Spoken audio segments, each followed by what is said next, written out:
Sometimes you can't tell if we're live, but I believe we are. Good afternoon, good morning, good evening, depending on where you're at and when you are rewatching this live broadcast. That may not be live for you, depending on where you're watching it. But all that said, welcome to the Melanated Air Hour. I need to get us a to welcome us into the room. I am Lene Javette. I am with my co-host Keisha at We Inspire Brand. Hey, Teddy Ewing at the Real Teddy Talks, who's on vacation. She is in. Not only is she international on a normal basis, but she's traveling international too. Isn't she glowing, y'all? Glowing. Look at me. She got that vacation. That melanated all over me. Melanin is the Melanated Air Hour. So today we're talking about what is an idea worth, but also how to turn your idea into profit. We have all been one of those people that come up with an idea and I'm like, I should do this, and you don't do it, and then you see it, and then you're like, damn it, I should have did it.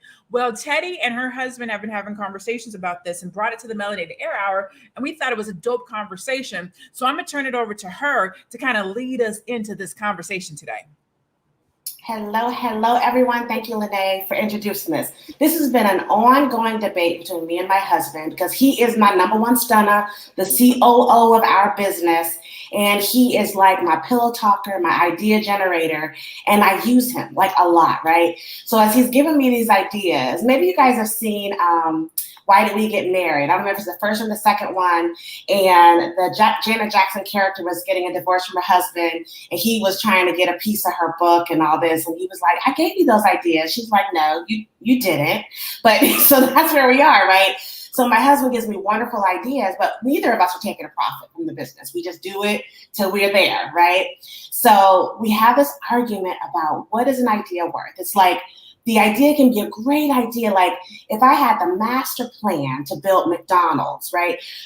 What is that idea all by itself worth? I'm not talking about the connect. I'm not talking about the business plan itself. I'm just saying I should come up with a restaurant that sells hamburgers and French fries and milkshakes. And is that idea itself worth anything? So that is a debate. I need y'all to settle it. Hit me up in the comments. We all have had $1 million ideas, but without that steam behind it, is it really worth anything? Like any intrinsic value? I'm not saying it's not $1 million idea, but can you sell the thoughts, right? So help me answer that. And ladies, tell me what you think. Just basically, is an idea all by itself, good, bad, or indifferent? Does it have any intrinsic value? Can you sell it on the market for anything?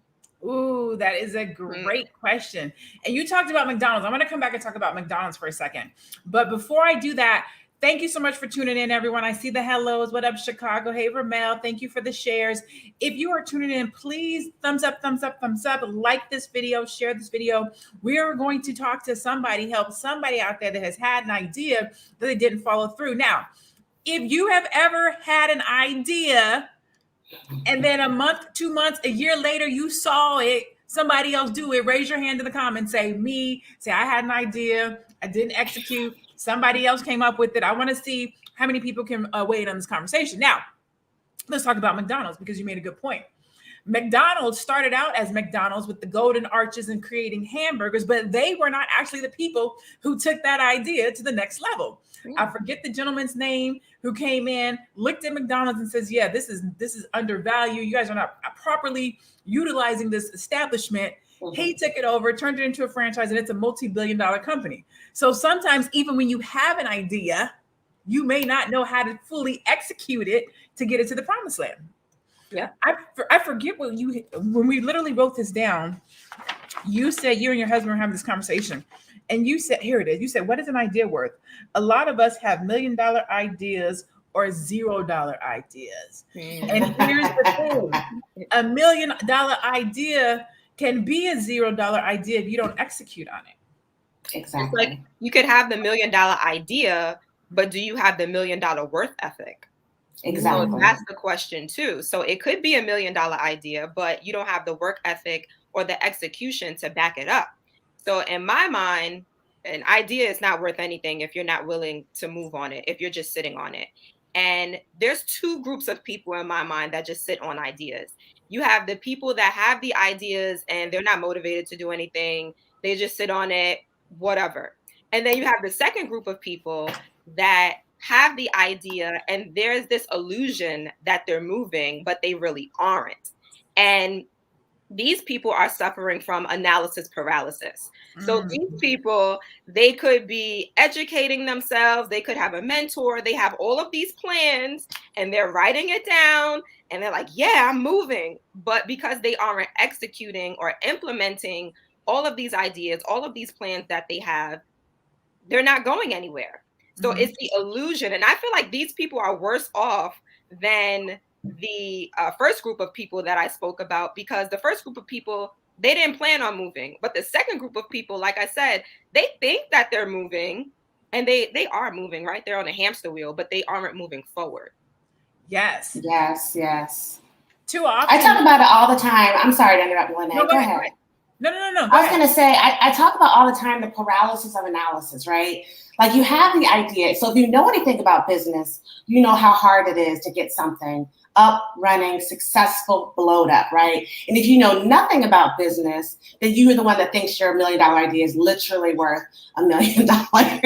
And both of them are scary and bad because it'll keep us locked in this position of no movement. So you're either on the hamster wheel and you're going, but you don't have any experience, you didn't take any courses, you don't have any mentors, you didn't get any guidance, so you're just spinning your wheels, or you're just talking and never doing. So you have to get to that knowledge piece, the mentorship piece, some guidance from the people around you who'll help grow you, and then in that plan of action phase, or your idea is just an idea. It's an idea, worth something or not, it's an idea until you put some steam behind it, as Keisha already said. Absolutely. So I'm a business development strategist. So I'm sitting and meeting with entrepreneurs and people who want to become entrepreneurs and professionals all day long. And I will tell you, as a Black community, as a Black people, we are resilient, we are innovative, and we are creative. We're trendsetters, right? We are trendsetters. The world wants to be like us. So we are already leading the world, right? And we do that from an innovative space as well. We look at something, we'll say, I could do that better. Or we want to write a book, or we want to share an experience, or we show up at work and we think we have a better process. So we are already a community of people who think outside the box and have these ideas. But too often we sit on them, or we think somebody else is going to do it, or we think somebody else can do it better, or we're just late to the party. We don't believe that we have the resources or the tools or the knowledge or the finances to do it. And so we'll sit on that idea, and then somebody else will come along and take the idea that we had, and they will run with it. So it is $1 million idea, like Teddy and Keisha says, but if you don't actually execute on it, if you don't actually follow through on it, if you don't actually put some energy and effort into figuring out, can I bring this to fruition? What does it actually take? What are the finances? Can I get a partner? Can I get an investment? Can I bootstrap? What can I do in order to bring this vision to life? I was online, and I wish I had this story in front of me, but I saw this post talking about a woman who was fired from her job. She was laid off, fired from her job during the pandemic. She used her $1,200 stimulus check and created a 7-figure business. Now, it was a picture, so I didn't actually get to go and read the article, because I was like, what business did she start that allowed her to create a 7-figure business?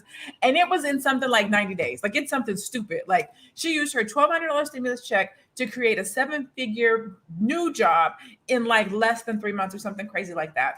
That's awesome. That is where we have to live when we're thinking about our ideas, whether you're an entrepreneur or a professional, because you can walk into your career job and fix something, put a process in place. Let's see. Elle said, I wanted to talk about this one from Elle Brown right here. These days, you better not speak your ideas or post them, because folks are hungry out here and steal everything. I'm so glad. Who is this, Elle? I'm so glad you said that, Elle, because that was going to be my next question. So I'm not talking about a business plan. I'm not talking about true like work product. I'm not talking about your patents. But can someone steal your idea? That's the question, right? So you have an idea, you shared it with a friend, you shared it in a big group, you shared it online. Someone takes that idea, just the words, not even like I said, not the action plan, just the, I want to start a McDonald's, right? And they run with it and they're successful. Is that true theft or your feelings just hurt? Let me know. Let me know, Elle, what you think. That's a good question. Yeah. That's a good And it's hard. It's hard to answer, you know, because if they did it, they didn't use any of your contacts. They just took your idea and then made it work. You know, what is that? Is that theft? Is that really theft? Because in my mind, right? So before I started my t-shirt business, if I told someone, yeah, I'm looking to start this t-shirt business, and then they went and did it, that doesn't stop me from starting my own t-shirt business. Like, these t-shirt businesses have been around for how many decades, you know? So in my mind, it could be a yes, it could be a no. I guess how it depends on how creative it is. So how much in depth are you taking? Are you taking just, oh, I want to start a t-shirt business? Or are you taking my mantra? Are you taking my logo? Like, what are you taking from me? And I'm not gonna lie, if I told a friend, hey, I'm looking to start this t-shirt business, I'm really excited about it, and then 2 weeks later they started a t-shirt business, I'll be a little bit in my feelings. My ego will be hurt. What you doing, girl? Like, that was my idea. But it doesn't mean that I can't still start my own t-shirt business, because we have different audiences. So it goes into that too. You have a different target audience. You have people that are going to rock with you just because you are you. So it's not really taking from you if you know how to put yourself out there, if you know how to market, because everyone has different target audiences and then everyone has different niches. So that's a tough question. Yeah. I think it comes down to protecting your rights, right? So that's why we have copyrights and trademarks and patents and things of that nature, to protect someone's intellectual property. But to Teddy's point, when does it become intellectual property? Is it intellectual property when you're sitting around with your homegirls watching TV and you're like, you know what? Somebody should really create a fluffy blanket made out of sheepskin. That would be dope. And then your homegirl goes and creates a fluffy blanket made out of sheepskin. Did you steal the idea from her? And that, and you know what I'm saying? Like, no, you didn't. So she said somebody should do it, and you did it. That's not stealing an idea, right? Thank you. You and the girl sit down and strategize, coming up with a fluffy blanket made out of sheepskin and what colors they should be, and this is probably what we should price point them at, and that would be dope. And then she goes off and does something different, and you go and do that idea. There might be a little bit of infringement, because now we both put intellectual context and ideology into this concept. Oh, sorry, my printer just started printing on me. I'm like, oh, hello. Somebody listening in, trying to steal your ideas. That's your ideas. I started printing something. I was like, oh, Jesus. It's the big one, Elizabeth. So that becomes different, right? This is how you have these situations in Hollywood where somebody writes the script, they show it to somebody, the producer says, no, we're not going to go with it, Matrix, and then they go and create another movie that's inspired by. She goes and she sues them, and they're like, no, this is too similar. There can be inspiration, but you can't let somebody else's thoughts and ideas inspire you to create something that's a knockoff version of the original. So there becomes these gray areas. And I was telling you guys about this, NDAs, right? So if you're an entrepreneur or a professional or somebody out there who's having conversations about your intellectual property or your ideas, a lot of times either you or the person that you're telling will have you sign an NDA. If you don't know what NDA is, it's a non-disclosure agreement, which says that whatever you are about to hear, you cannot disclose. I have a friend, and I've heard of a couple of investors that are like, I don't sign NDAs because I feel like if I give this information to you, if I tell you what I'm about to do, it's no good to you if you don't execute it. I can tell you all day long, this is what you do and this is how you do it. But if you don't actually go and do anything, then it doesn't matter. I can give you $1 million idea today. This is how you start a business. This is where you get the funding. This is how you set it up. Here is your audience. Here are your clients. This is where they work. This is their phone number. Here is their email. Here is their credit card. I can give you all of that. If you don't do anything with it, it is worth $0. It reminds me of that quote, it's not knowledge that's power, it's the application of knowledge that's power. So you can have all the tools, you can have all the resources, as Lene just said, but if you're not doing anything with it, then you're not going to move forward. You're not going to be successful. You're not going to reach your goals. So I definitely agree. Right. Yeah, and I actually disagree, Lene, with your friend about not signing the NDAs, not submitting them for signing if she has an idea. Because although I agree 100% that unless they implement it, it doesn't have that value. But sometimes in discussion, I think someone has said in the chat, private conversation or strategizing, you may give bits and pieces of information about something that no one has any idea about. And maybe it's a connect that you have, but it's not a private connect, but they didn't even know it existed. So that may come out in conversation. So I'm a big fan of NDAs just because it kind of sets the tone, and then it like dares someone who might want to take that idea, exactly your idea, and do something with it. It dares them to do it, because then they may have to fight that legal battle. But you're right, that goes into the copywriting, patenting ideas, trademarking, all of that. There's plenty of laws on it. Like if you have like your example with the blanket, if you said, I want to make a blanket made out of, like you said, sheepskin, and I want to call it Fluffies. So if your girlfriend not only makes the blanket, but she calls it Fluffies, well, that's a problem, right? If you patented or trademarked it, put it on a pin, sold it on Etsy for $5, now that's really your name. And that's when that person says, then that's when the theft happened, right? But if it didn't go that far, then it wasn't theft, it was just an idea. So there is a true legal line. However, you need to protect yourself, protect your ideas, and most importantly, be around people that are going to help you grow. Instead of them taking the idea, they're saying, girl, that is a fantastic idea. How can I help you? And since I'm helping you, how do I get a piece? I don't have a problem with that. What do y'all think about that? So if you have an idea, someone's willing to put in that elbow grease, but they want a piece of it, are you willing to share? Share your ideas' profits. That brings us to Shark Tank. So you literally led us into this conversation, right? What about Shark Tank? So do you want to start this, Keisha? I think that it's fair. I think that it's fair if someone is willing to, like you said, put in that elbow grease and get down and dirty and help you to build your business. I think it's fair to give them some of the profits. Of course, up front, talk about what that looks like. And if you make a lot of money, right? Like, let's say you start making 6 figures, 7 figures. Now the friend want more money. Like, wait, let me get some more. That's when it's like, wait, we agreed on this. So up front, I believe that, and of course, every so often, if you would like, you can renegotiate the contract or whatever it is. Mm-hmm. But up front, what are you getting up front? What do you want up front? We put it in the contract, and then we move forward from there. So if it's 10%, it's 10% moving forward.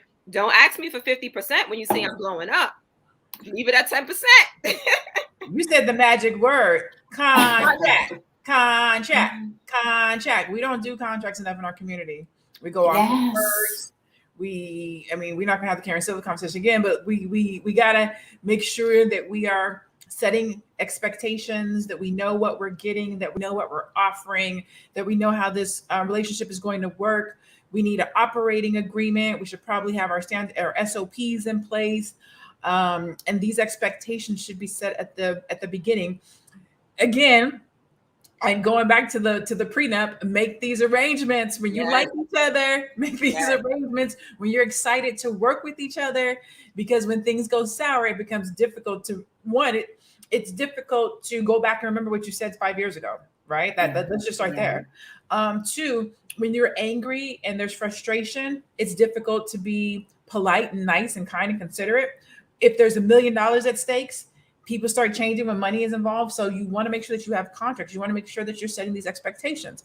I like what Teddy said about surrounding yourself with people that want to help you. So if we go back to the topic, what is an idea worth? And let me reset the room while I'm here. Thank you so much for tuning in. This is the Melanated Air Hour with myself, Lene Javette, Keisha at We Inspire Brands, Teddy Ewing at The Real Teddy Talks. We are here every Tuesday and Thursday. We bring an hour of melanated air where we talk Black about experiences and things that are happening in the community, most oftentimes from a business perspective. you can please support each one of us individually. You can go check us out on Instagram, Facebook, Twitter, YouTube. And so today we're talking about what is an idea worth, how to turn your idea into profit. And we're just looking at ideas from the perspective of the fact that people have these great ideas that we do not execute. How do we take this idea that we have and turn it into $1 million idea? Or how do we execute it and turn it into $1,000 idea? I mean, it doesn't have to be $1 million, but we do want to get some money for the ideas that we have. And then how do you protect your ideas if you have one? So let's talk about, I think the question Teddy asked is if you have an idea and you share it with someone and they want to help you, should you share? Absolutely.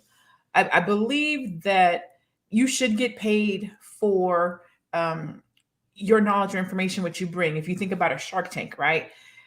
But if you think about a Shark Tank, that's somebody who's coming into your business with expertise, knowledge, network, right? They're adding value to it. If you're adding value to my business, then absolutely, you should get a stake, you should get a piece.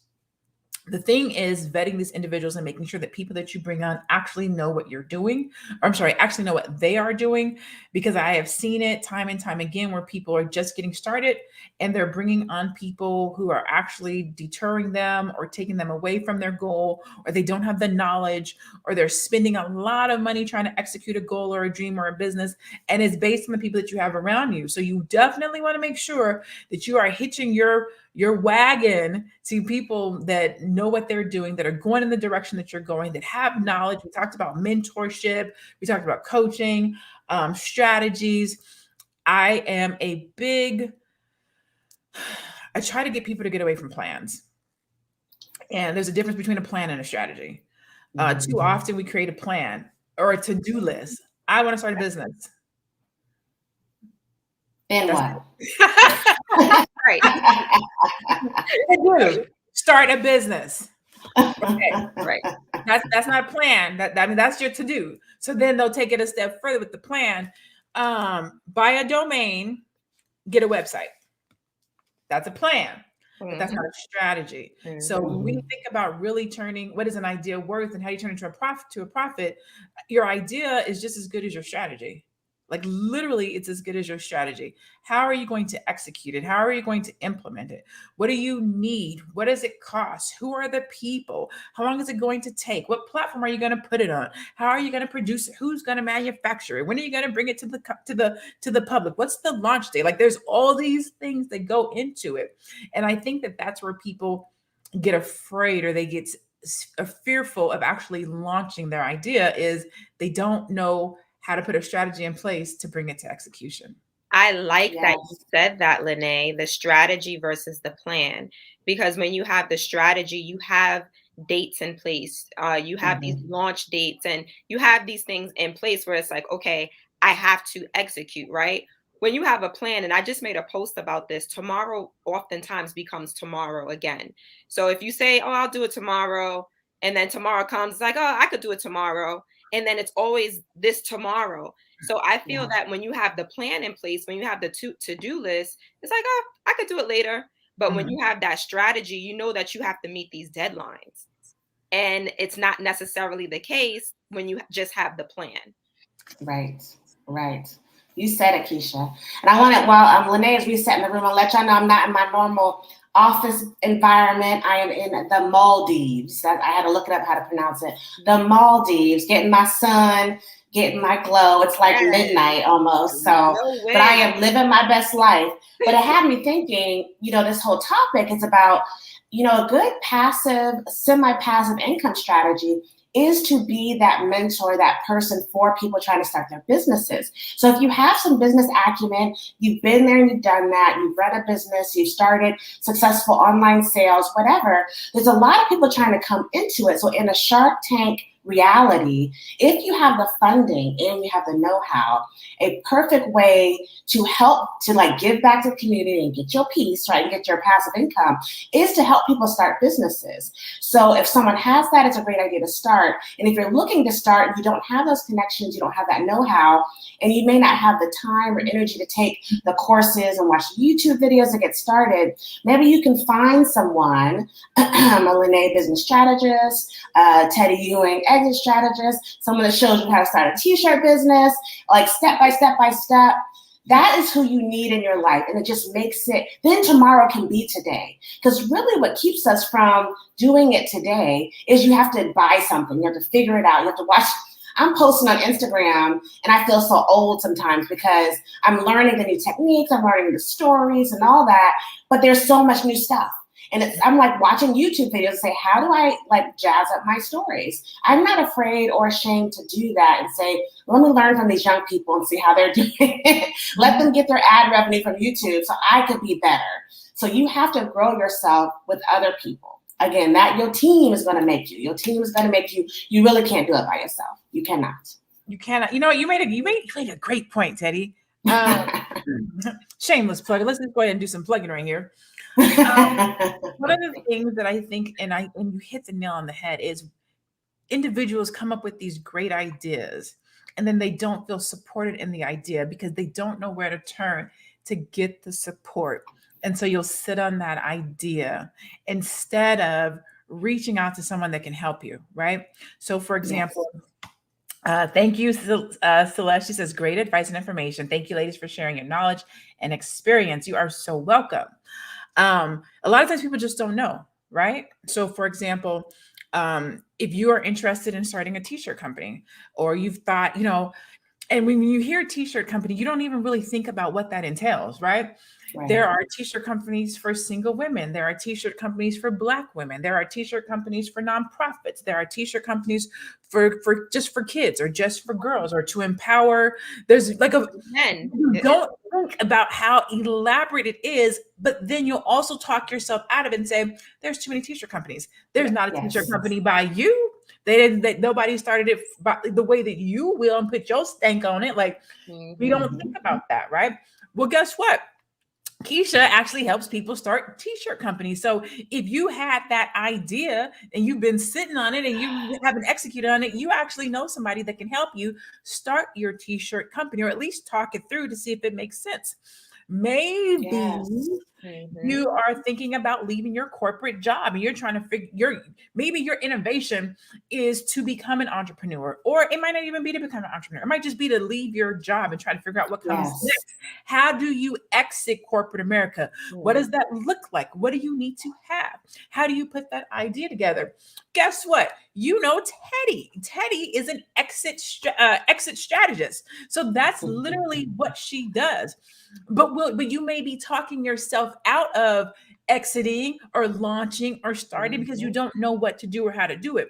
Well, there are people that can help you turn your idea into dollars, into profit. You know me. So as a business development strategist, all I do every day is develop strategies to brand, monetize, and launch Black-owned businesses in an upscale manner. So that could be product. I have a course that I teach people how to white label. So if you don't actually have a product of your own, I teach you how to create a product and white label it, because I need us as Black people to create products, tangible products. And you can do that through white labeling. I teach people how to create a course. How do you take the knowledge that you have in your own mind from your own experiences and turn that into a course called Course to Currency, where I literally sit with these students and help them create courses. And I'm getting emotional because it's so beautiful to work with our community. I have a gentleman that's creating a course on autism. I have a woman that's creating a course for single women. I have somebody that's creating a course. I mean, like it's just so amazing to hear these people's stories and help them turn their stories into money. I help people start businesses. But you as the individual have to believe in your idea, in your book, in your business, in your exit, in your company, and take a step of faith and say, you know what? I'm worth it. Yes. My business idea is worth it. The audience, the target market, or the people who I want to create this for is worth it. And I'm going to step out on faith and create it. Yes. You're so right. There's so much fear in the Black community. And that's because there's been people at every turn family, friends, outsiders, politicians, lawmakers telling you why you're not good enough or why you can't do it. But we need to change that. We need to turn it on its head and we need to cut that fear out. Like, don't be afraid to take a chance. Don't be afraid to step out. Step out on faith, like they said. But you don't have to step out on faith. You can step out on experience. Yep. Someone who's telling you and helping step you through, like, this is the recipe. This is the Olympic routine that's going to get you where you need to be. It's like boxes you have to check. It's very, like, once you know the boxes, you're like, that's all I have to do. And you're like, yes, that is all you have to do. And you can hit the ground running. So it is much simpler than we've made it in our heads. We have to move on the other side of fear and get across that so that you can start being profitable and do that thing you always want to do. And just I'm not going to say don't be happy where you are, because some of us are in great places, right? But if you don't feel like you're in the place you're meant to be, if you're not reaching your greatness, I always say invest in yourself 1% a day and you'll reach your exponential greatness. Because if you do 1% a day, it's not 365 at the end of the year. It's like 56,000%, because each 1%, like compounding interest, is working on top of each other. So invest in yourself 1% a day to reach your exponential greatness, and you will be great beyond measure. It is our power. Marianne Williamson has a quote. That's my favorite. That's my favorite. That is my favorite, girl. Of course, I'm gonna jack it up now because I had too much sun today. But it was something. It's to the effect of, it's not our fear. Do you know what off the top of your head, Monet? It's like, it's not our inadequacies. Yes. It's not our inadequacies that we're afraid of. It is our greatness that we're afraid of, because we know that the only thing between us and greatness is us. It's like, I'm the only thing keeping me from reaching my power, my beauty, my exponential greatness. Did you find it, Lene? I did, and I'm going to read it. It's by Marianne please. Williamson. It says, it is our light, not our darkness, that most frightens us. Our deepest fear is not that we are inadequate. Our deepest fear is that we are powerful beyond measure. It is our light, not our darkness, that most frightens us. We ask ourselves, who am I to be brilliant, gorgeous, talented, and fabulous? Actually, who are you not to be? You are a child of God. Your playing small does not serve the world. There's nothing enlightened about shrinking so that other people won't feel insecure around you. We were born to make manifest the glory of God that is within us. Yes. It's not Beautiful. just in some of us, it's in everyone. And as we let our own light shine, we unconsciously give other people permission to do the same. As we are liberated from our own fear, our presence automatically liberates others. Yes. Yes. It's my I love favorite. it. It's so beautiful. Yeah, y'all gotta, if y'all have never read it, look it up. And you have to, it took me like about a year to really digest those words and know that it's just me. It's it's everything that I could be that is scaring me. Because you don't want to. I saw a post, someone said, I thought about, what did he say? He said something to the effect that I thought about not shining, but the sun don't apologize. Why should I? And that is the sun don't care who it's burning. It don't care if you got sensitive skin. It is gonna shine. And that is how you need to be. Folks will adjust around you. So live your greatness. I know we done went off on tangent, but I am so passionate about each person figuring out your why and then going after it 150 miles an hour until you reach it, so that you feel fulfilled in what you've done. And you're not letting life live you. You are living your life. Yes. Demetrius. So the author is below, Marianne Williamson. That's the author, Marianne Williamson. And the name of the poem is called Our Greatest Fear. So it's called Our Greatest Fear, and it's by Marianne Williamson. And I will tell you, one of the things I love about Melanated Air is it's a safe place, right? We get to be honest, we get to be transparent. And so I will share with you guys that I have had a fear of success for many years. Many years. I was not afraid of being successful. My fear didn't come from failure. Like, I didn't have a fear of failure. Oh, I'm going to fail if I try. I'm going to fail if I try. I had a fear of success. Like, what's going to happen if I get too big? Or will I change? Are people going to look at me differently? Will you know what I'm saying? Like, I've had a fear of success for many years. And it sounds kind of crazy to say, but it comes from imposter syndrome, right? Am I really as good as I say I am? Can I really make these changes? Am I really, you know what I'm saying? So fear of success is legit. We really do shrink ourselves. Like we really do play small when something has been put on us, purpose to us, passion to us, blessed for us. We've been given favor, and we will be like, are you sure that's for me? Are you sure that's for me?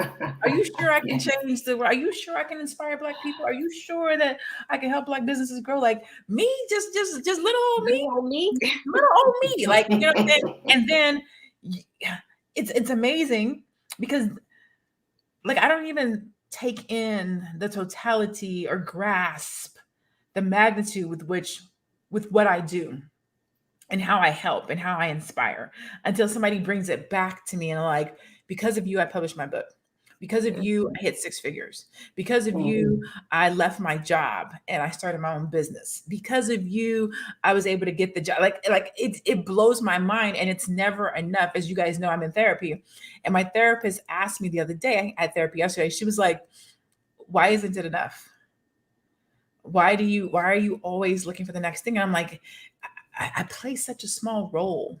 Like we play our role in life, our ideas, our contributions, we make them small. And I just want to say to everybody who's on here, who's listening, who's watching on the replay, who hears this later, you are not small. No. You're not small. Your ideas are valuable. Your innovation, your creation, your concepts, they're not small. They're valuable. Lean into them, produce, manufacture, bring your dreams to life. Yes. That's I just want to say that you are enough. And this is why I created this I am enough line, because I suffered from that. And even though I suffered from not being enough, feeling that I wasn't enough for a very different reason, it wasn't just in business, it was more so low self-esteem. And me and the lady spoke about this the other day. Adult acne is like real, right? So it was more so, you know, how I look. You see me? Listen, don't get me started. Hey, we all got it. I know I got something right. It was a lot of things about my physical appearance, but it does also creep in to the business aspect, right? Like, oh, okay, maybe I'm not enough to do this. And that's where that imposter syndrome does come in. And I tell you, even though I am helping people to build their profitable t-shirt businesses, I still have that imposter syndrome that creeps in every now and then saying, oh, you're not enough to do that. Why do you think that you can help these people launch their businesses or be successful? And then I have to stop it. Like, nope, I am enough. I know that I can do this because 1, I've done it for myself. And then 2, I've helped other people do it. So that's when we have to nip those negative thoughts in the bud. Like, nope, I'm not entertaining that thought, because the thoughts are going to come, but it's up to you what you do with those thoughts. Are you going to entertain it? Are you going to continue to let it run rampant? Or are you going to stop it in its tracks and say, no, I don't believe that? And another thing, I don't remember what jogged my memory about it. One of my mentors, he says, don't try to bring people where you've never been. Just bring them where you are. Because you know where you are. You know that you've been successful, like in this moment. So for me, I don't tell people I'm going to help you build a 6-figure t-shirt business. I'm not there. So I'm not going to help you do that. But I am going to help you start and build your business. I am going to help you to market your business, to put launch strategies in place for your business. So that is where you X out that imposter syndrome. Because like I said, I'm not helping people start 6-figure businesses. I'm not doing that because I've never done it. But Yes. We're on the way. Yeah. We're on the way. We're on the way. Yes. There. And that gave me so many thoughts, because I know each one of y'all, I know I have a consultation package on my website hopefully therealteddytalks.com. I think both of you do. So sometimes I even have a package called My Business Buddy, because I think the hardest part about starting a business was not having anyone to talk to about it that could give me some educated feedback, that I could really bounce ideas off of, develop a strategy. So if you're in that stuck place and you need to talk to someone for an hour that's really going to make that a power hour and give you some good juice, look into that. Find someone who has a consultation package that has been where you're trying to go. As Keisha said, she knows how to start a business, and she doesn't have to promise you all these other numbers. She's like, I can get you off the ground, I can get you started, I can get you marketed. And that is what she's selling. And as adults, it's like lie. I hate when adults lie. It irks me to no end. We are grown. You do not have no one controlling you. You don't have to lie. So when you don't have to lie and you're always telling the truth and you're always being authentic, cryptocurrency expert, been in the game 4 years. I know 99% that most people who've never bought a cryptocurrency. So I can take you from not knowing cryptocurrency all the way to the end to buying and making money. And I can sell that with full confidence, knowing I've made tens of thousands and you can too. So we've all been there. We've all done it, and we can help you. And that's all you need to get yourself going. I think so many of us are stuck in a rut, and we have to get off that, get out of that pity party, and move forward. You don't have to start a business. You don't have to do anything grandiose. As Lene said, it could just be leaving your job for another job, or leaving your job or staying at your job and putting some energy into your side hustles at the farmer's market or on Etsy or whatever your thing is, or your passion. Make money off your passion. Whatever it is, your idea is actually worth something. So back to the question, and my husband, I know he's listening, smiling. Baby, your ideas are invaluable. They are priceless. I'm just not going to give you no money for them. Okay? I'm not giving you no money. We will make money together. Your ideas, we're going to develop and grow. Then when that profit start coming in, then we will take a profit together. Okay? Hopefully that settles it. It won't though. Hopefully it settles it. So if you're just tuning in, welcome to the Melanated Air Hour. We're talking about what is an idea worth and how to profit from it. And we've literally gone around the room having this conversation. Please thumbs up, like, follow, share, follow all the queens, the ladies that you see on the screen at I Am Lene Javette, at We Inspire Brand, at The Real Teddy Talks. I think a lot of what you guys have just said and talked about is super important. I remember when I was first getting started as a coach, as a business coach, right? And you do play that psychological game, right? You're helping people, you're trying to get them to the next level. And if you haven't got to that level, then you feel like, well, how can I help you succeed? Well, a lot of times, and it's the weirdest thing, as coaches, we help our clients go past us, right? So you can look at somebody's business and say, hey, do these tweaks, do this. And they have the energy, effort, the capacity, or the backing to do it. And they sometimes supersede you in their sales growth or in what it is that they're doing. I've seen that happen. It has happened to me, right? I've given somebody some content. They had $100,000 a month, and now they've gone on to do great things. But that's part of developing or planting seeds in your clients. And my mentor had to have a talk with me, and he was like, Lene, the whole goal in helping people, especially in our communities, to give them a hand up. So he said, people are trying to get to where you are. I'm trying to get someplace else. And because I haven't reached where I want to get to, sometimes you feel like, well, I haven't got to the 7-figure mark yet. So how can I help somebody else? Boo, ain't some folks just trying to get put on. Like they just trying to, how did you start your business? How did you get 75,000 people to follow you? How do you go live? How do you do your eyebrows like that? Like they just want to know, how did you get to where you are right now? That's all I'm looking for. Can you get me to where you are today? I will worry about the rest later. And that's literally what the whole process of mentorship is about, or a coach is about, or investing in yourself, or taking a class. Like Teddy said, I have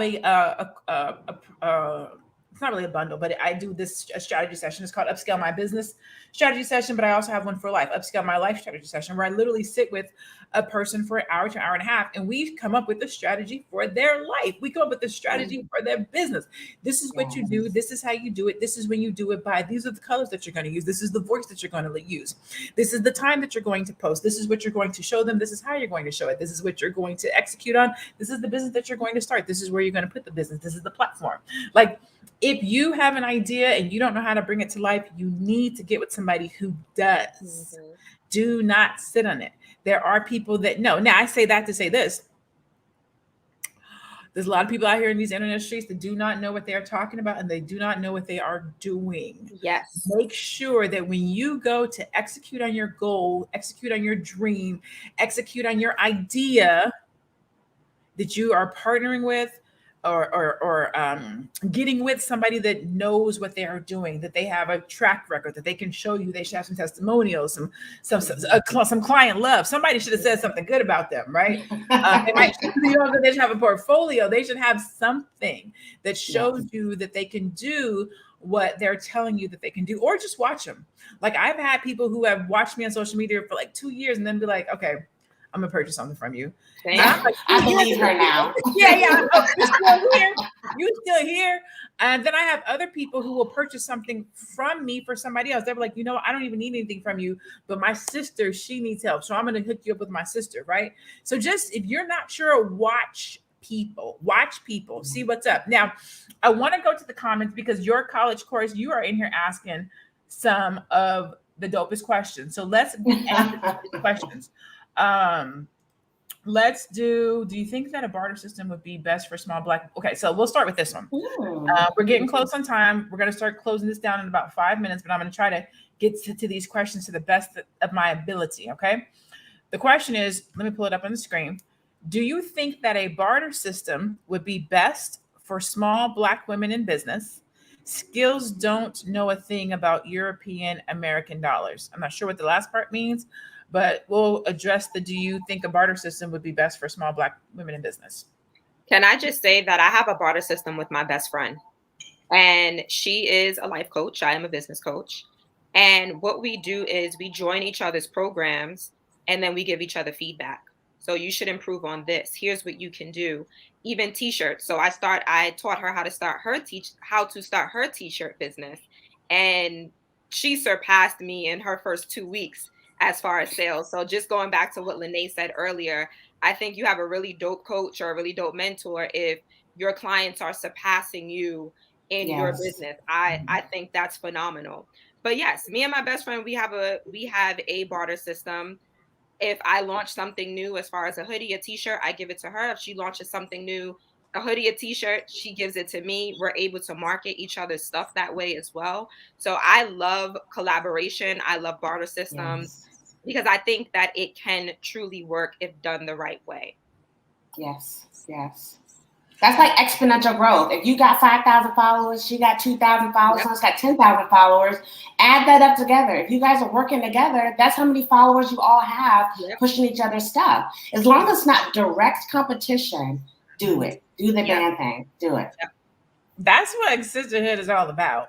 I mean, that should be what being a Black entrepreneur is about, right? Working together. Yes. I say this all the time. When I get to the top, because I'm not at my top yet. I'm not at my personal top. But when I get to the top, and when I get there, if I'm by myself, I did not do something right. Something went wrong, because there's no reason an individual should get to the top by themselves. There should be people that go with you. There should be hands that you hold. There should be people that you put on. There should be people that you plug. There should be people that you say, hey, I can't do it, but you go do it. Like, we should be working together to make sure that all of us get up there. When I get up there, when I put my Black card down, I want all my homegirls and my homeboys to put their Black card down, and we laugh to see who's going to get the bill, right? That's how it should be. I say that to say this: make sure you are bartering with the right people that are reputable, people that are going to do you right, that aren't going to just take from you and not give back. One of my mentors says that that receiving is a giving proposition. So receiving is a giving proposition. In order for you to receive, you have to give something. Yeah. But it's receiving, right? So if you're just the person who's giving, you're not getting anything in return. Don't play yourself like that. Make sure that you are doing business with and moving with people who think like you, who are going in the same direction as you, who have the same goals as you. You're not competing, but you share the same audience, right? Mm-hmm. So if you guys aren't sure what that actually looks like or means, put something in the comments and I'll elaborate. But I don't want to, assume or tell y'all something that you guys already know, right? So competition and competing and confidence are two different things. And if you're not sure exactly what that looks like or how to do it, let me know. Let's see. Yaya says, I missed it. Is there a form of notification for future meetings? We're here on Tuesdays and Thursdays. You can always click the like button, the notifications button, the subscribe button. Go to our Instagram, Facebook, YouTube pages. And you know what? You guys tell me. I actually have not been setting up notifications for Tuesdays and Thursdays. So we will get something that we can put together and start sharing and posting on social media to let you guys know when we're going live. But every Tuesday and Thursday at 2:00 p.m. Eastern, we are live. Okay. Find us there. And if anyone that's just joining, I saw a couple questions. I think your college course asked about, you said cyberspace ecosystem. I teach cryptocurrency. So if that's the same thing that you're talking about, hit me up on any social and I'll get with you. I got you. I'll get you squared away. I got something for you. Okay. Yes. I'm looking to see if there's anything else we can answer before we have to go. Okay. I'll give you one more college course. How can joint ventures based on sweat equity enable Black women to set a wealth foundation? I'm going to ask that question again, just make sure everybody understands it. How can joint ventures, partnerships, or whatever the case might be, based on sweat equity, everybody's working, enable Black women to set a wealth foundation? Ooh, that's good. I want to answer it. I'll let somebody else hit it first. Ooh, that's good. Come on, Jesus. Let me talk about this. But go ahead. You have to write a contract to which you get a profit once you're profitable. Period. Like that's the way you're going to build your wealth foundation. Is if you're just doing sweat, you both aren't taking profit, or whoever's all in the joint venture, you're not taking profit. You have to write it in that when the profit flows after expenses, you get a piece. That's my input. Okay. Go ahead, Lene. I'm gonna let you take it. So I'm going to build on what Teddy says because that's the foundation, right? Again, the C word, contracts, putting things in writing. But you literally said it. Let me pull it back up. You said it in your question. How can joint ventures based on sweat equity enable Black women to set a wealth foundation? That sweat equity that you put in together to build is literally setting the foundation for wealth. You have to have two people or however many people putting in the same amount of sweat equity and work and investment. And that's how we create a wealthy foundation, working together, collaborating, taking the ego out, helping everybody to get put on. What happens is when we try to come together and do something around sweat equity, somebody does more work than somebody else. Somebody shows up and works harder than somebody else. And so now that person wants more. Now we get egos in the place. Now nobody wants to work with each other. The business falls apart. So the answer is literally what you said: sweat equity, equality, everybody working towards the same goal. Ego's not getting in the way. Knowing what we're working towards, putting the contract, putting expectations in writing so that we know what we said. Like that's literally how you do it. I hate to just be throwing stuff out there that we already know. And I don't know where it came from, but whoever said it was right. When we go alone, you go fast, but when we go together, we're going to go further. But we too often pick fast than far. Yep. So that's my humble opinion. That's my little 2 cents that I'm adding. So, that was worth 20 cents. Girl, 20 cents. Get my change past the collection plate. So we're getting ready to head out of here. But before we go, I do like to go around the room and do a final thought.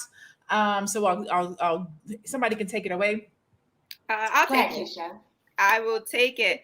So I just want to leave you all with a quote that my mentor, Marcus Y. Rozier, I want to make sure I give him all the props for this quote that I'm about to give y'all.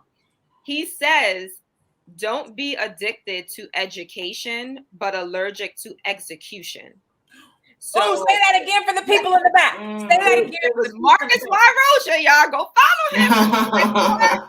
He says, "Don't be addicted to education, but allergic to execution." So this goes back to what we spoke about earlier about not implementing, not executing, analysis paralysis. So you're in all of these courses and you may have a mentor, you're looking at YouTube videos, you're reading articles, you're doing all of these things that you feel like is going to get you to that next step. You're doing everything but executing. So make sure with your education, you made the right step to get the mentor, you made the right step to take the course, but make sure you are now implementing what you've learned. And I know I said this a few shows back, but I said there's a difference between investing versus spending. You invest in a course, you invest in a mentor. However, if you are not implementing what you've learned from that course and what you've learned from that mentor, it still becomes spending. So execute, people. Yes, great point, Keisha. I just want to end it by bringing up a point I actually didn't touch on at all during this conversation, but I think sometimes your idea is more valuable if you move in silence outside of your network. So I think a lot of our problems are within our network. I always say, check your circle. Who's around you? Who may be telling you you shouldn't do something or you can't do it, instead of who's trying to help you grow. So I don't think move in silence means literally do it by yourself. Move in silence may mean you don't have to tell your close friends or family about it because they're not helping you and they're not supporting you anyway. You need to find that network that's outside of those people that can help you grow, those meetups, people online, strategists, people that can help you grow that are outside of your circle.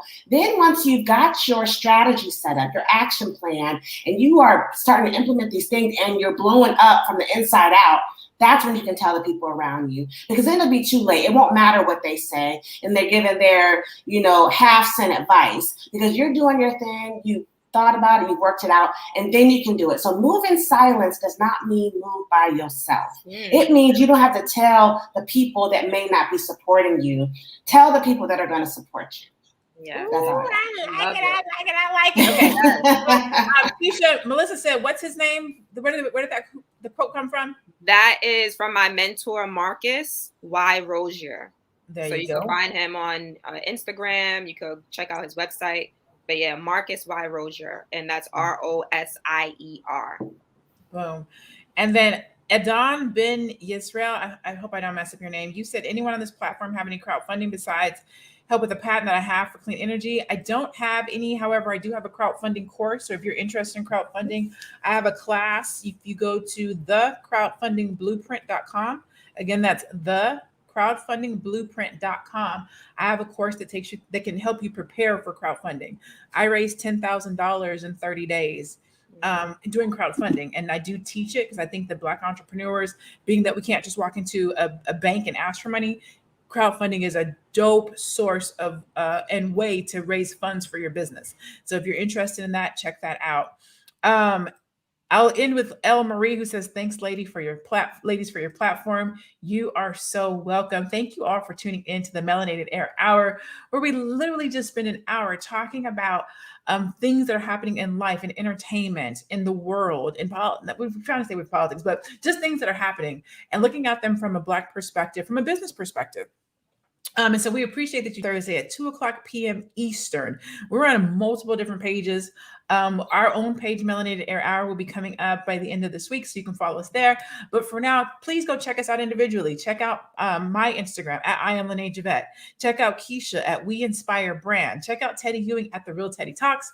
We love you. We appreciate you. Thank you so much for tuning in. Please share this. If you got anything out of this, or you know somebody that could get something from this, please share it. Thumbs up it, talk about it, repost it, let people know that we're here. We're having this dialogue. We're having this conversation. I forget who said it, but somebody said, "No more shade room." Oh, there it is. Demetrius said, just shared this content on my Twitter. No more shade room. Laugh out I loud. love it. We are here to build. With that being said, we bid you farewell. We will see you guys on Thursday. Peace. Bye. Bye.